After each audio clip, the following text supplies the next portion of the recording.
Olá, tudo bem, pessoal, com vocês? Hoje, infelizmente, nós não conseguimos transmitir a aula pelo Zoom, né?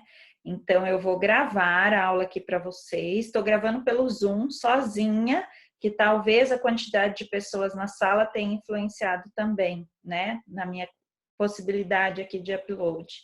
Então, eu vou tentar por aqui, vamos ver se dá certo, tá? Então, estou gravando a aula para vocês e disponibilizo no YouTube, tudo bem? Eu havia falado já para vocês aí em aula que a nossa expectativa aqui de trabalhos do dia era terminar mandato, que nós começamos na aula passada.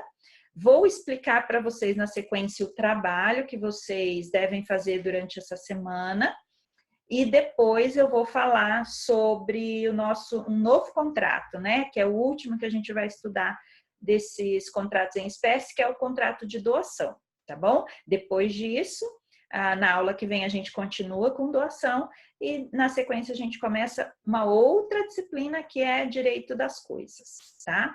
Bom, na aula passada nós falamos sobre mandato, né? Então, só relembrá-los, mandato é aquele contrato no qual uma pessoa transfere poderes para outra, e essa outra pessoa é o mandatário, né? Para que ela realize atos da vida civil no seu lugar. Então, surge o Instituto da Representação, o mandatário representa o mandante neste negócio jurídico. Então, tudo que o mandatário disser, ele diz em nome daquele mandante, claro que dentro dos limites dos poderes que lhe foram conferidos, né? Pode acontecer desse mandatário ultrapassar esses poderes, a gente falou um pouquinho disso na aula passada, né? Mas dentro daqueles poderes que foram conferidos, ele está representando o mandante. Sendo assim, surgem algumas obrigações para esse mandante, e a primeira delas é de remuneração do mandatário e de cumprimento das ações realizadas pelo mandatário.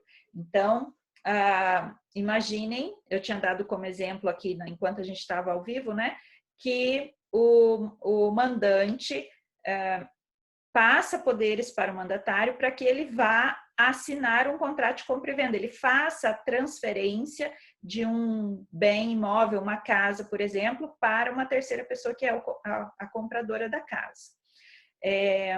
E lá se estabelece, neste contrato de compra e venda, que o mandante tem 30 dias para desocupar a casa, né? Então, uma das primeiras obrigações que esse mandante assume é, de fato, cumprir tudo aquilo que foi pactuado pelo mandatário enquanto ele o representava e dentro dos limites da representação, né? Então, se o mandatário, em nome do mandante, foi lá e estabeleceu 30 dias para a entrega da casa, para que aquele mandante desocupe a casa, uma das primeiras obrigações do mandante é, de fato, cumprir com esse acordo estabelecido pelo mandatário, certo? Isso é o que está previsto no 675. Olha só, o mandante é obrigado a satisfazer todas as obrigações contraídas pelo mandatário na conformidade do mandato conferido, claro, né? Porque se ultrapassar aí já não é obrigação do mandante, mas obrigação do mandatário arcar e indenizar, inclusive, com o excesso dos poderes que lhe foram conferidos, né? E continuando lá o artigo. E ainda, qual outra obrigação? Adiantar a importância das despesas necessárias à execução dele, quando o mandatário lhe o pedir. Então, imaginem que para que o mandatário vá transferir esse documento, fazer a assinatura desse documento, ele precisa viajar, ele precisa pagar uma taxa no cartório, né? Tudo isso deve ser adiantado pelo mandante. O mandante é que deve arcar com essas despesas, inclusive antecipadamente, né? Não é o cara ir lá, gastou com a viagem, gastou no cartório e depois ele pede o reembolso. O ideal e o certo é que o mandante já adiante essas despesas. O 676, ele nos diz assim: é obrigado o mandante a pagar ao mandatário a remuneração ajustada. Lembra, essa é uma das primeiras obrigações também. Primeiro, pagar essa remuneração ajustada. A gente viu que o mandato ele pode ser feito de maneira onerosa ou de maneira gratuita, né? Se for onerosa, o mandante se obriga a remunerar o mandatário não só pelas despesas, mas também pelo trabalho, pelo tempo despendido daquele mandatário na execução daquele ato. Então, uma outra obrigação do mandante é pagar ao mandatário a remuneração previamente ajustada entre eles, né? Além disso, ele deve, diz lá o 676, arcar com as despesas da execução do mandato. Já disse isso a vocês, né? Ainda que o negócio não surta o esperado efeito. Então, vamos imaginar que ele tenha ido lá para fazer a transferência de um bem, mas por qualquer circunstância, ele tenha tido qualquer atrapalho que não seja culpa do mandatário, claro, né? Mas ele não chegou lá e não teve que assinar o documento. Mesmo assim, o mandante tem que indenizá-lo pelas despesas e pela remuneração que foi pactuada por esse serviço que ele iria lá fazer? Tem que remunerar, por óbvio, né? O 677 nos diz assim: as somas adiantadas pelo mandatário, então olha só, o mandatário, então aquele que recebeu a incumbência, pode às vezes ter que pagar, despender algum valor para a execução de algum ato, ou seja, adiantando antes do recebimento do mandante, tá? As somas adiantadas pelo mandatário para a execução do mandato vencem juros desde a data do desembolso. Então, imagine que o mandatário tenha que ir lá e pagar uma taxa que ele não esperava e que não tenha sido adiantada já pelo mandante. Neste valor, o mandatário vai ter direito desse reembolso acrescido de juros, tá? O 678, ele diz assim: é igualmente obrigado o mandante a ressarcir ao mandatário as perdas que este sofrer com a execução do mandato. Isso também é bem óbvia, né, essa informação. Sempre que não resultem de culpa sua ou de excesso de poderes, né? Claro que se o mandatário exceder nesses poderes, aí não há que se falar desse reembolso, né? 679, ainda que o mandatário contrarie as instruções do mandante, se não exceder os limites do mandato, então aqueles limites que foram pré-estabelecidos no mandato para o cumprimento das ações. Então, vamos imaginar que o mandato tenha um poder específico, transferir a propriedade imóvel, só esse poder, né? Agora, se ele tem mais poderes e a pessoa extrapola, ou menos poderes e a pessoa extrapola os limites daquilo, aquela responsabilidade é do próprio mandatário, no que ele extrapolou. Mas ele, dentro daquele limite que foi estabelecido pelo mandato, né, que é como inicia o 679, ainda que o mandatário contrarie as instruções do mandante, se não exceder os limites, ficará o mandante obrigado para com aqueles com quem o seu procurador contratou. Então, ainda que ele contraria algumas instruções sem exceder os limites do que foi pactuado, do que foi determinado no contrato de mandato, o mandante tem que cumprir o que o mandante tem que cumprir o que o mandatário assumiu em nome dele, tá? Mas, uma exceçãozinha lá no final, né? Mas terá contra este ação pelas perdas e danos resultantes da inobservância das instruções. Então, o mandante passa algumas instruções, entretanto, o mandatário vai lá e realiza algum ato em contrariedade àquela instrução, mesmo que dentro dos poderes que foram conferidos inicialmente, tá? Aliás, tem que ser dentro dos poderes, né? Para que esse contrato tenha uma existência válida. Aí, neste caso, finalzinho, mas terá contra este ação pelas perdas e danos, ou seja, o mandante vai ter que cumprir o que foi assumido pelo mandatário, mas ele pode buscar uma indenização por qualquer perda que ele tenha tido ou dano que ele tenha sofrido decorrente daquela assunção de obrigação pelo mandatário, tá? 680, se o mandato for outorgado por duas ou mais pessoas e para o negócio comum, cada uma ficará solidariamente responsável ao mandatário por todos os compromissos e efeitos do mandato, salvo direito regressivo. Lembra que eu tinha falado para vocês que o mandato ele poderia ser solidário? né? Lembra disso? Então, aqui é o caso que se justifica, e lembra que também eu já havia comentado outras vezes para vocês que a solidariedade nunca se presume, né? A solidariedade ou ela é estipulada num contrato ou ela é estipulada por força de lei. Então, a gente precisa de uma previsão expressa determinando essa solidariedade, que é o caso do 680, né? Se o mandato for outorgado por 2 ou mais pessoas e para negócio comum, cada uma ficará solidariamente responsável ao mandatário por todos os compromissos e efeitos do mandato, salvo o direito regressivo pelas quantias que pagar contra os outros mandantes, certo? Então, a gente nunca vai haver essa presunção e esse artigo deve ser interpretado restritivamente, né? Somente nos limites daqueles poderes estabelecidos, certo? E, por fim, o 681, o mandatário tem sobre a coisa de que tem a posse, em virtude do mandato, direito de retenção. Esse artigo ele é bem comum de cair, gente, porque o direito de cair nos exames, nas provas, assim, né?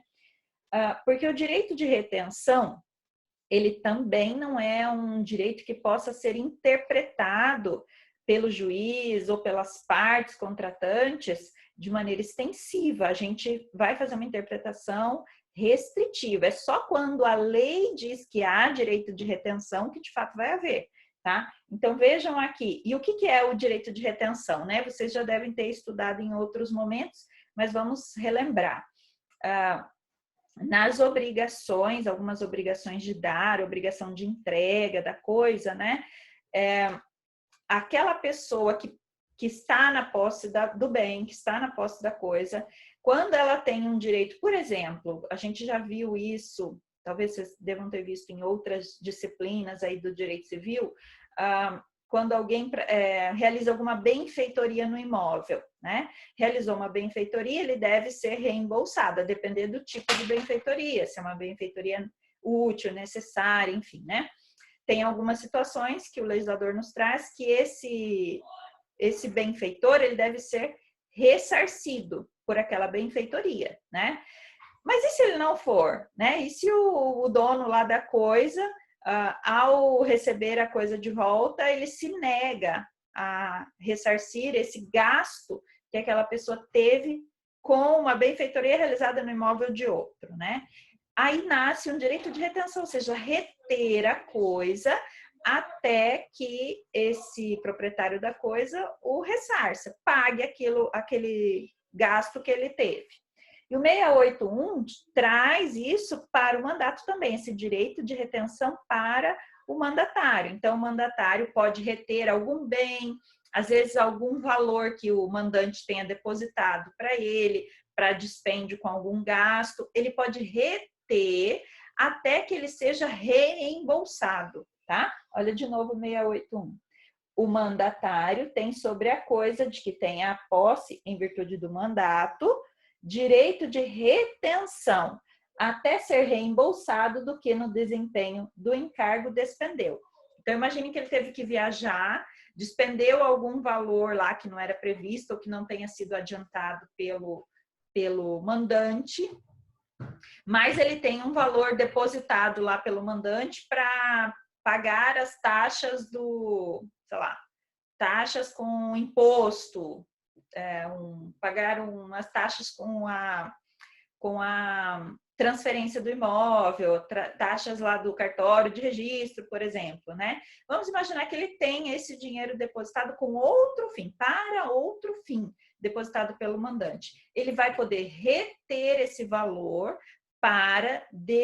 até que aquele mandante desembolse, né, ou restitua os valores que foram gastos pelo mandatário por conta, em virtude daquele mandato, tá? Então, retenção é esse direito de prender um bem que, na realidade, é do mandante, um bem, um valor, né? Com isso, pessoal, com esse artigo 681, nós finalizamos esses pontos que eram importantes de serem tratados sobre o mandato. Caso vocês tenham ficado com alguma possível dúvida, eu vou pedir a vocês que encaminhem, então, já que a gente não está fazendo aula ao vivo, eu vou pedir a vocês que encaminhem para as representantes de turma, tá? Para que eu possa saná-las, né? Se vocês quiserem até mandar para mim diretamente, não tem problema, pode mandar no WhatsApp, tá? Mas se quiserem enviar pela via aí das líderes de salas de vocês, tudo bem, eu fico aguardando essas possíveis dúvidas que vocês possam ter, tudo bem? Agora, então, eu vou falar com vocês sobre o trabalho, então, que eu iniciei a aula falando para vocês que a gente teria que fazer, que vocês têm que fazer durante essa semana, né? Eu vou, então, aqui compartilhar a tela com vocês, a tela com os meus slides, para que vocês possam acompanhar melhor, tá? Deixa eu ver onde é que eu faço isso. Aqui, isso. Bom, pessoal, então hoje seria a nossa terceira aula, né? Seria a nossa terceira aula após a prova, então a terceira aula do segundo bimestre. E eu quero conversar com vocês primeiro sobre essas regrinhas sobre o trabalho que eu vou passar para vocês. Pessoal, tão logo a nossa aula aqui seja interrompida, né, pelo Zoom, eu vou iniciar um novo vídeo e aí posto lá para vocês, tá? Então, se interromper aqui não tem problema, eu vou continuar no próximo vídeo de onde eu tiver parado aqui na minha explicação, tá? Bom, como eu havia explicado, então, para os que estavam presentes, vou explicar novamente aqui, para que todos que assistam a aula fiquem cientes, né? O que acontece? Até as semanas antes da prova, a expectativa é que a gente iria regressar, né? Talvez ou já tivesse pelo menos uma data para a gente regressar às aulas presenciais, e por conta disso, os professores que não haviam, durante o primeiro bimestre, aplicado aquelas atividades avaliativas, eles deveriam, no retorno das aulas, aplicá-las na primeira, segunda semana de retorno, certo? Entretanto, me parece que não há ainda uma data certa para esse retorno das nossas aulas presenciais. Por conta disso, foi estipulado na semana passada que os professores que não deram ainda essas atividades avaliativas, que nós, professores, teremos que dar essa atividade avaliativa nessa semana, tá? Então, hoje eu falo para vocês sobre esse trabalho que eu gostaria que vocês fizessem e vocês me entregam na semana seguinte, para que a gente possa compor a nota da prova de vocês e finalizar ali o primeiro bimestre, certo? Então, esse trabalho que eu vou sugerir a vocês vai ser muito tranquilo. Vou dar duas opções para vocês de trabalho, vocês escolherão qual vocês preferem fazer, certo? Mas eu imagino que vocês não terão dificuldade em nenhuma das escolhas, tá? Vocês que vão fazer tomar essa decisão de qual dos trabalhos vocês vão preferir me entregar. Bom, então, dados sobre esse trabalho, tá? Ele vai valer, então, 2 pontos, que vai ser acrescido na nota de vocês. A nota da prova valia 6 pontos. Os que participaram das aulas, né, tinham mais 1 ponto. E esse trabalho que vale 2 pontos. Deixa eu ver. Isso, a prova de vocês, salvo engano, valia 6, né? 6, 7, 8, 9. Eu vou verificar, gente. Acho que tá faltando 1 ponto aí, né? Mas tudo bem, vou verificar essa pontuação, tá? Para vocês. Mas, enfim. Qual é o prazo para que vocês entreguem esse trabalho? Vocês terão 1 semana, né? Então, hoje eu passo para vocês o trabalho, e o trabalho deve ser entregue até dia 25. Esclareço ainda, que acho que eu não falei, que esse trabalho é só para os professores que não fizeram aquelas atividades avaliativas, né? Então, eu imagino que a maioria dos professores já deram esse trabalho. Então, isso não vai acumular com outros trabalhos que vocês terão que fazer durante a semana, né? Porque vocês já fizeram antes. Então, eu imagino que não serão muitos, né? Muitos professores passando esses trabalhos agora.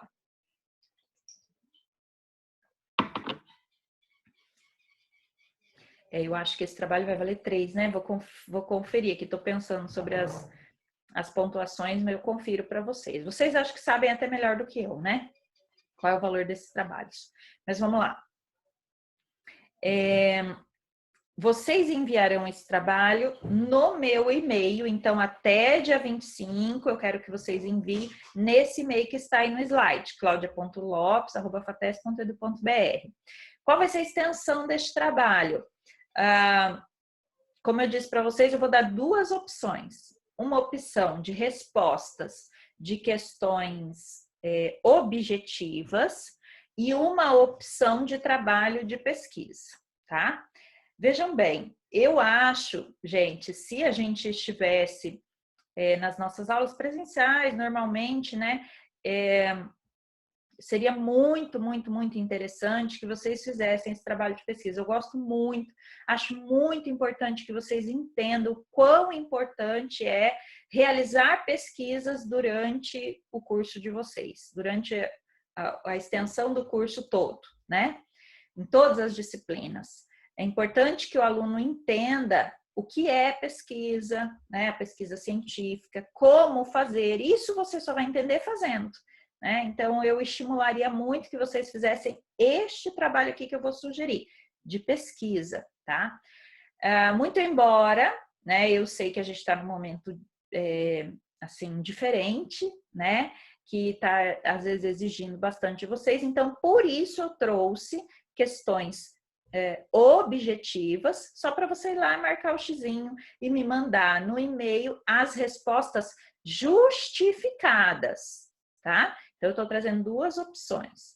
Eu vou explicar primeiro aqui para vocês a questão objetiva, como eu quero que seja feito, tá?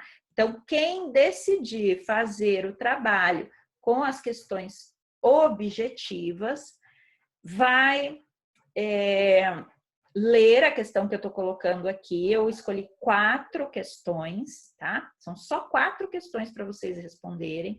Vai ler a questão, achar a resposta que você acha adequada, né? Claro. E no e-mail você vai me mandar as respostas. Então, professora, questão 1, alternativa B, tô chutando, tá? Não sei se tá certo.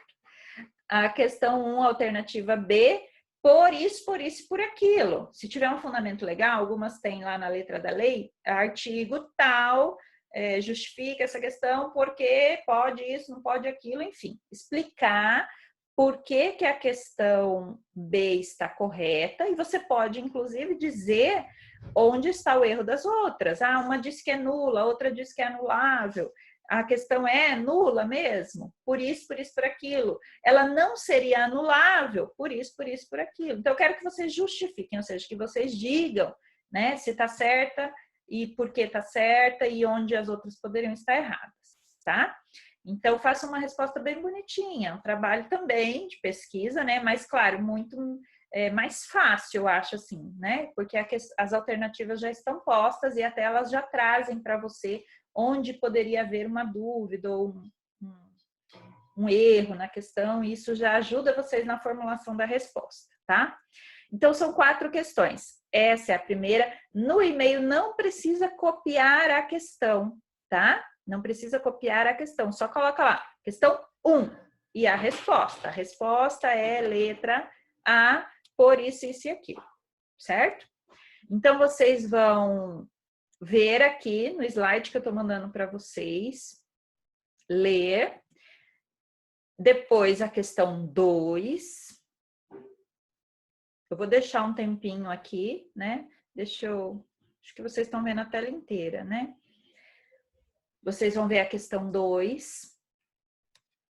Não sei se a minha telinha aqui aparece aí para vocês, por aqui em cima. Isso.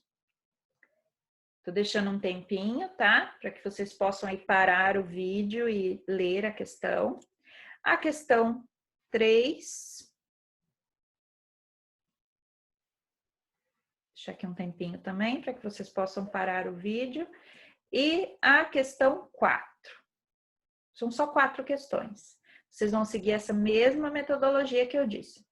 Enviar o e-mail com essas 4 questões respondidas, sem copiar a questão, só colocar a resposta, certo?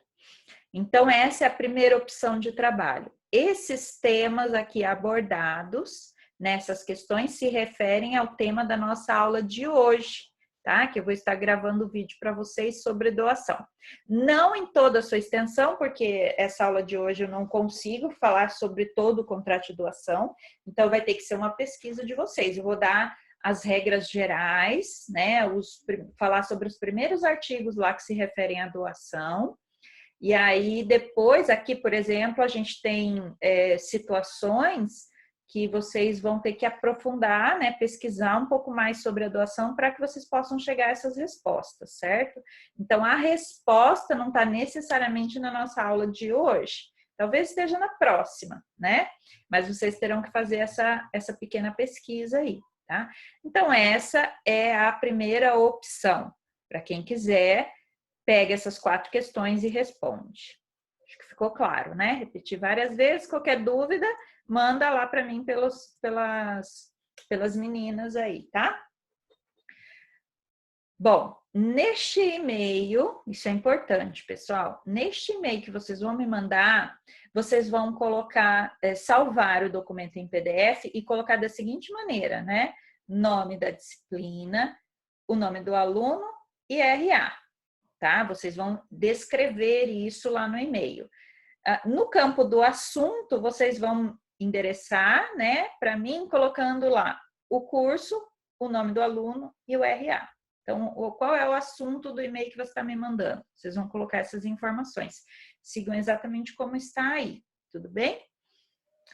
Vamos falar agora da segunda opção.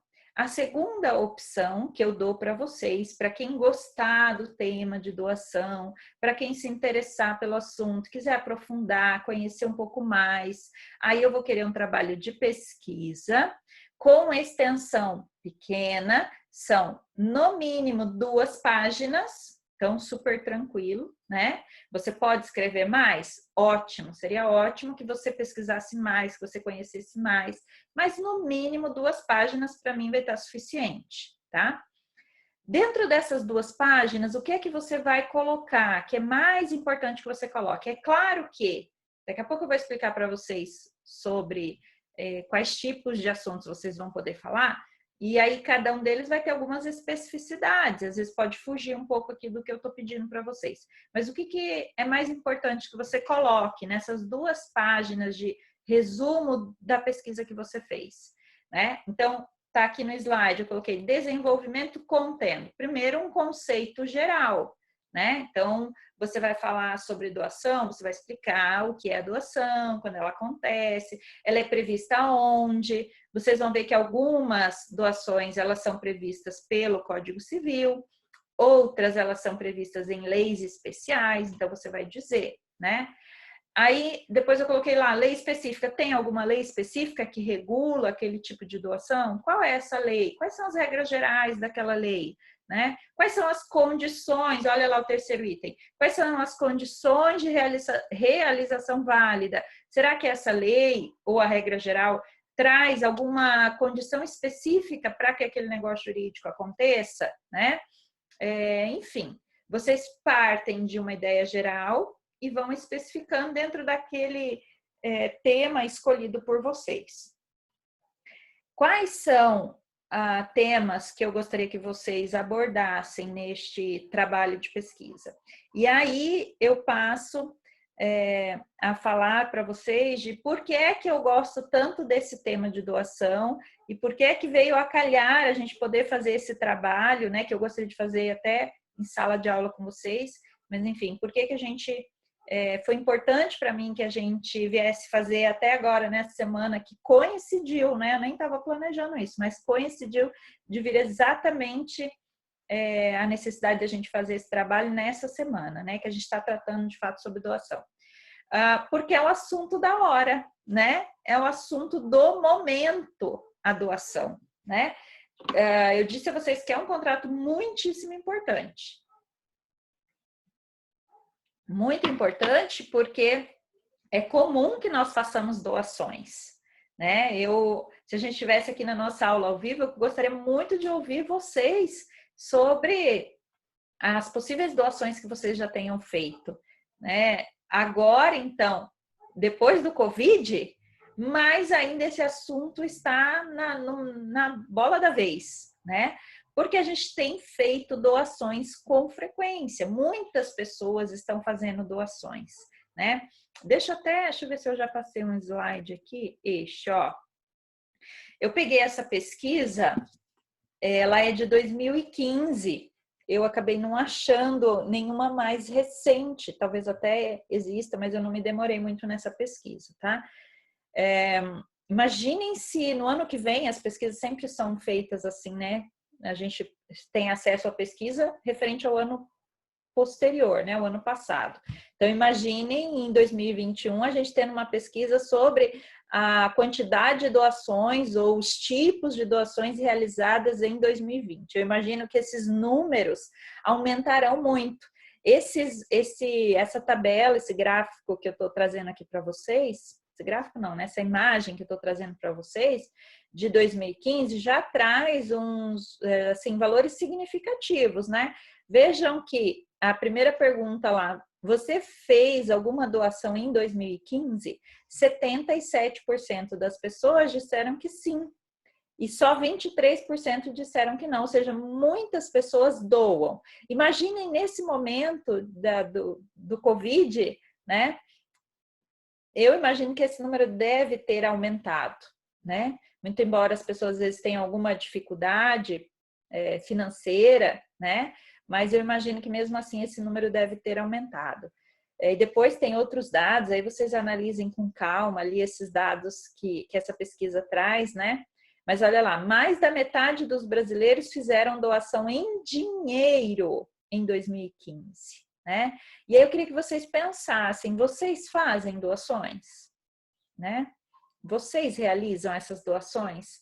Isso é tão importante, acontece tanto no nosso mundo e às vezes a gente faz e nem sabe que aquilo é uma doação ou nem pensa sobre isso, né? E às vezes você faz a doação sem conhecer tecnicamente como é que isso se dá ou quais as regras que vocês teriam, quais as responsabilidades, porque o doador também assume responsabilidades, né?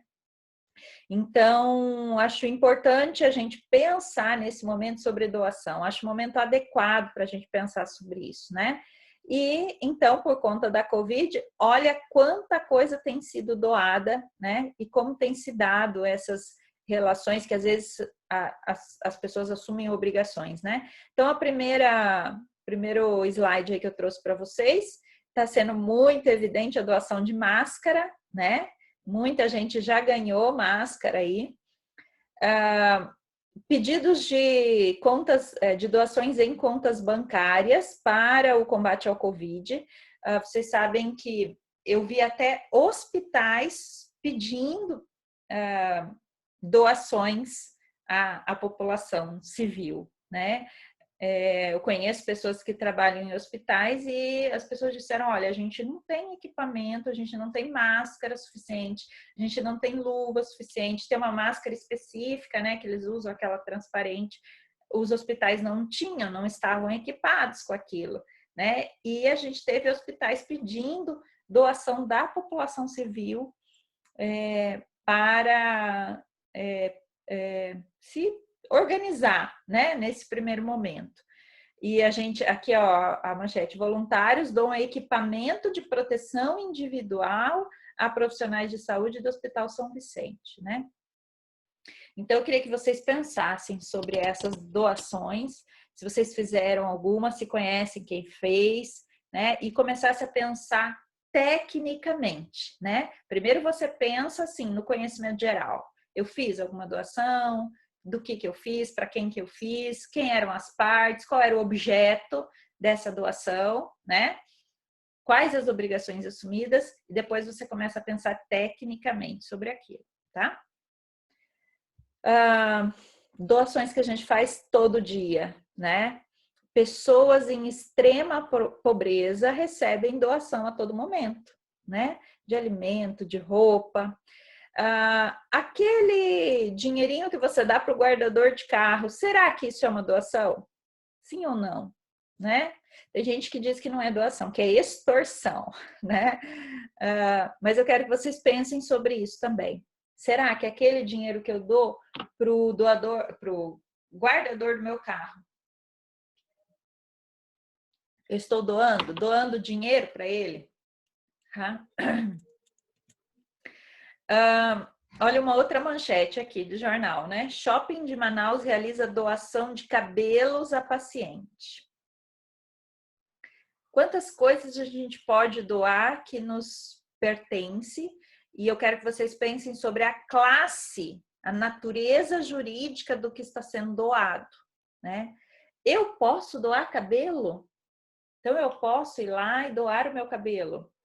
Mas será que além do meu cabelo, eu poderia doar uma outra parte do meu corpo? Né? Tá, se eu posso doar cabelo, eu poderia doar a minha córnea, então, para a minha mãe, se ela tiver um problema de vista bem grave. Minha córnea é saudável para uma pessoa que não tem uma córnea saudável, né? Poderia doar um pedaço de pele para uma pessoa que está com câncer de pele, precisa de pele, né? Doação de órgãos, né? Quais são os órgãos que são possíveis de serem doados? Então, aqueles órgãos que eu tenho dois, né? Então, tenho os dois lados aqui do meu pulmão. Eu posso doar os dois, né? Então, eu quero que vocês pensem sobre isso. Posso doar o sangue, muito comum, né? Posso doar o sangue, também é uma parte do meu corpo. Será que há uma lei específica para esse tipo de doação? Será que eu entro na regra geral do Código Civil ou há uma lei específica? As mamães aí, né, também podem doar o leite materno, uma parte do corpo também ou não, né? Eu poderia doar o meu útero para uma pessoa que precisa gestar, alguém?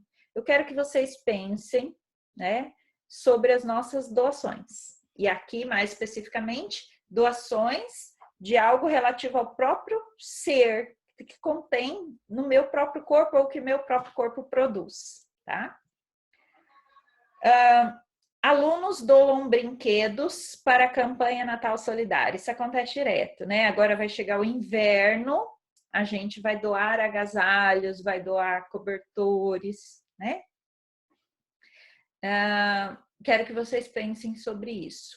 Alunos, aqui está falando de crianças. Crianças podem doar? Qual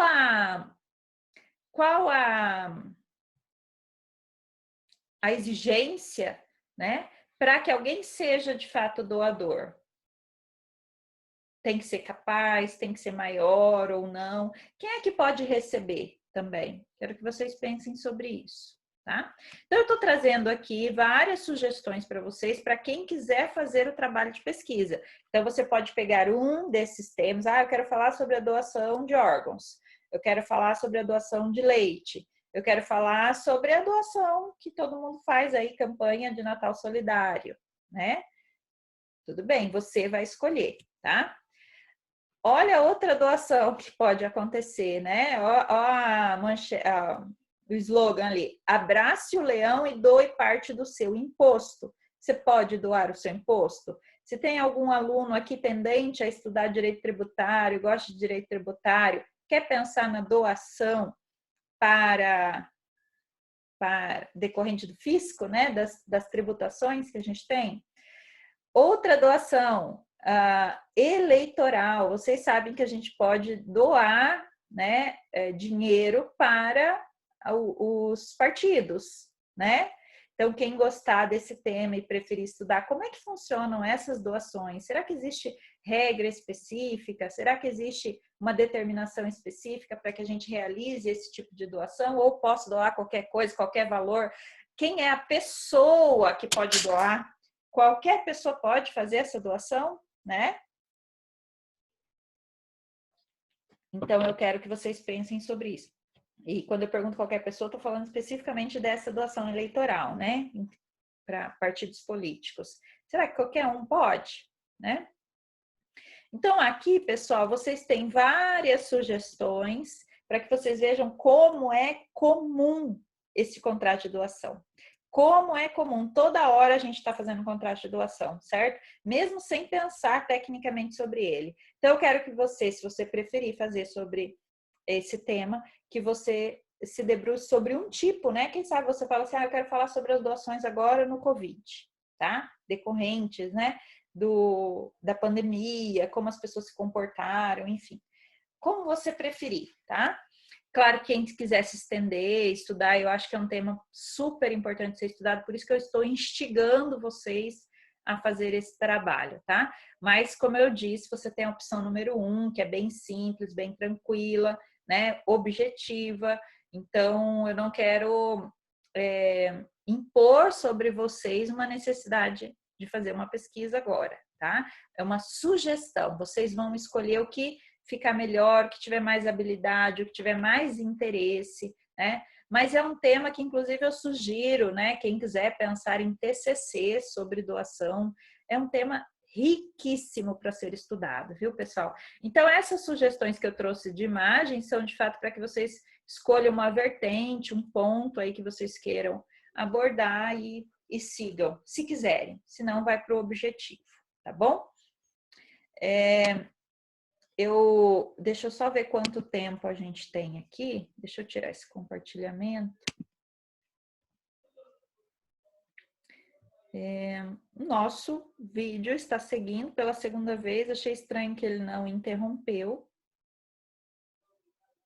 Então, eu vou continuar. Vou continuar por aqui mesmo. Achei que ia ter que iniciar uma outra sala. Mas então, vou continuar por aqui, tá? Volto a compartilhar, então, com vocês o meu slide para que a gente possa agora começar a falar, então, sobre doação, tá? Então, vamos lá. Em todos os nossos contratos de contratos específicos, eu trouxe para vocês essa nomenclatura importante, né, pessoal? Vocês precisam saber quem são as partes nesse negócio jurídico, né? Então, doador e donatário. Opa, pessoal, agora veio um aviso aqui de que vai encerrar a minha aula, tá? Então, eu vou interromper. Vou interromper agora e eu gravo na sequência um outro vídeo aqui para vocês. Tudo bem? Então, até mais, tá, pessoal? Um abraço aí a todos. Já na sequência, eu inicio outro vídeo e envio para vocês.